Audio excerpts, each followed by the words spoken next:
So y'all really think y'all getting a good prophecy and a word from the Lord. Didn't try the spirit of nothing. Don't know where that word came from. Which spirit just popped up. It told you something that you want to hear. Let's go to the Old Testament, 1 Samuel, 18th chapter, verses 3 to 25. I'm not going to read them all, but we're going to get to the meat of it, okay? So you will find out prayerfully which spirit gave you that word. Now, this is what happened. Samuel the prophet died. And y'all know about Samuel the prophet. He was all around. He was used by God. He started out when he was young, but God was with him. He was not operating in a false gift. He had a word from the Lord, from the mouth of the Lord. Okay, so we're going to leave it at that in the Kojic word style. Okay, now the Philistines had came together and they set up camp against Saul. Saul was the chosen one by the people, like Barabbas was the chosen one by the people in the New Testament. And so Saul gathered all Israel and he set up camp, doesn't matter where. And when Saul saw his enemy, the Philistine army, he got afraid. And fear just filled his heart. Now, he was the leader, the chosen king by the people of Israel, and he was afraid of a large army. He had already disobeyed God so much until the Spirit of God just left him. So I'm not talking to you no more. You're going to be out of here after a while. Guess what? A lot of y'all are receiving prophecies from these lame prophets who disobey God in a lot of ways. They're on their way out, and Satan is using them to take you out with them with those false words from the Lord. Let's keep reading. What did Saul do? First, he tried to talk to God in verse 6. He inquired of the Lord. But guess what?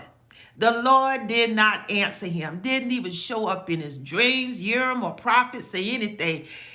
God shut his ears up to this lying, disobedient king. He just said, look, your time is up. I don't have nothing else to say to you. So Saul said to his people, his entourage, y'all look, go find me a medium, somebody to intercede between me and the spirit world. All righty now. Y'all better pay attention to that. These aren't prophets. A lot of them y'all going to aren't prophets. They're medium. They're just somebody that Satan used to intercede between you and the spirit world. All right. They try to copy Jesus, intercede between us and sin.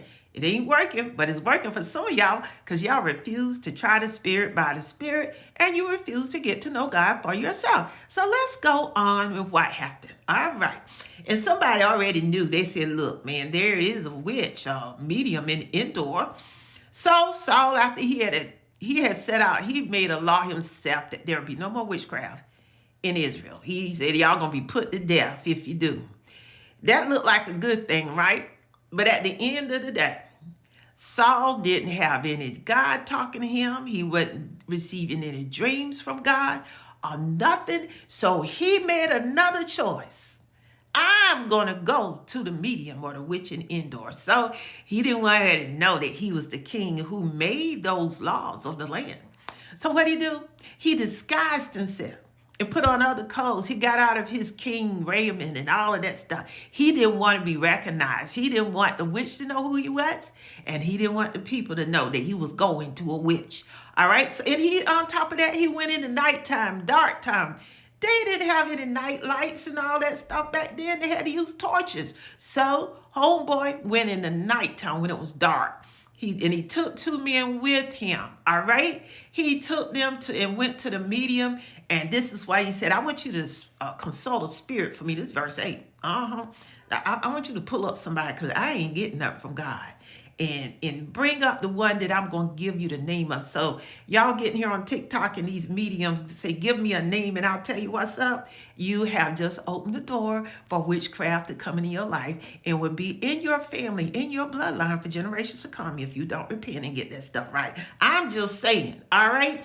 So the woman, she recognized him. The witch said, you know what Saul has done? So she done cut off all the mediums and the spirits in the land. And you trying to dig a ditch for me and set a trap for my life? Bring me to death? Man, you crazy? I ain't doing that. Verse 10. But Saul, knowing that he the one that made those laws, and he had the power to kill, steal, and destroy. Pay attention, y'all. And he said, look, Ain't not going to happen to you. You're not going to be punished for this. I promise you. And the woman said, okay, who I'm going to bring up? And he said, bring up Samuel. And the woman saw Samuel in the spirit, what looked like Samuel. Now, this get ready to get good. It looked like it. Had his form, his voice, and everything, but Samuel was dead. Go back to the first verse. They'd already buried him and mourned him. All right? Y'all around here talking to dead folks. And the woman saw Samuel, and she cried out, Saul, you Saul, I know you Saul. I know it, I knew it, but the king said, don't worry about it. What you see? And the woman said, I see a ghostly figure coming out of the earth. And Saul went on with the convo. He said, what do he look like? And an old man wearing a robe is coming up, she said. And Saul knew it right then. It looked like Samuel. He was good for it. So what did Saul do? He bowed down and prostrated himself with the face to the ground. And that spirit said to Saul, why you disturb me? Bring me up now. He really thought it was Saul. Saul was dead. All righty now. He said, Saul said, look, man, I'm in trouble. The Philistines are fighting against me, and God left me. I don't have nobody but you now. And this witch over here trying to kind of help me out with you. He said, God don't even answer me. He don't pick up the cell phone. He don't do nothing. He don't show up my dreams. I don't have, so I call you. I remember when I was living, you were out there, you told me what to do. In Samuel verse 16, why you trying to call me and you know you ain't got no God talking to you? That's what that spirit that looked like Saul said. Okay. Why? Why you doing that? Because God departed from you and he's become your enemy. Now, man, I ain't got time for this. The Lord has done what he said he was going to do, what he prophesied he was going to do. And guess what, good buddy? The Lord has torn the kingdom out of your hands and he's giving it to David. Oh, you think Saul wanted to hear that? Even that familiar spirit that looked like it, sounded like it, wanted to be like it, Samuel told him, look, man, it's a wrap for you. You ain't going to be king no more.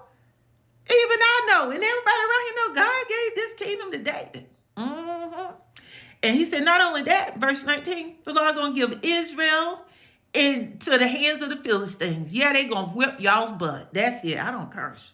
Don't ever say I curse, okay? They're going to wipe y'all out. And by this time tomorrow, you and your sons are going to be with me. It's like we're dead and this familiar spirit you talking to.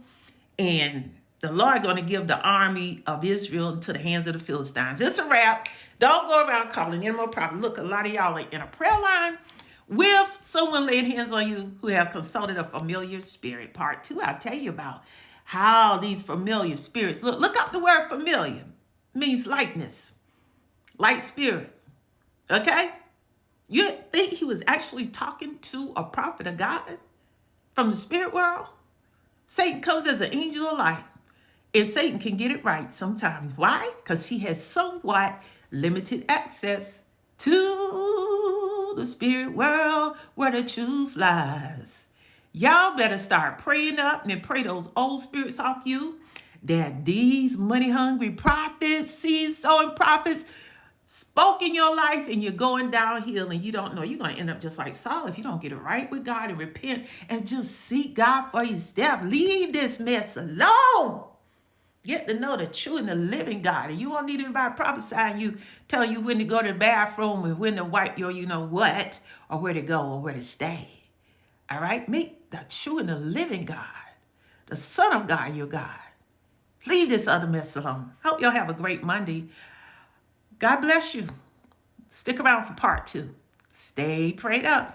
Like and subscribe our YouTube channel. Follow me here on TikTok. You will receive more of the truth, which will set you free.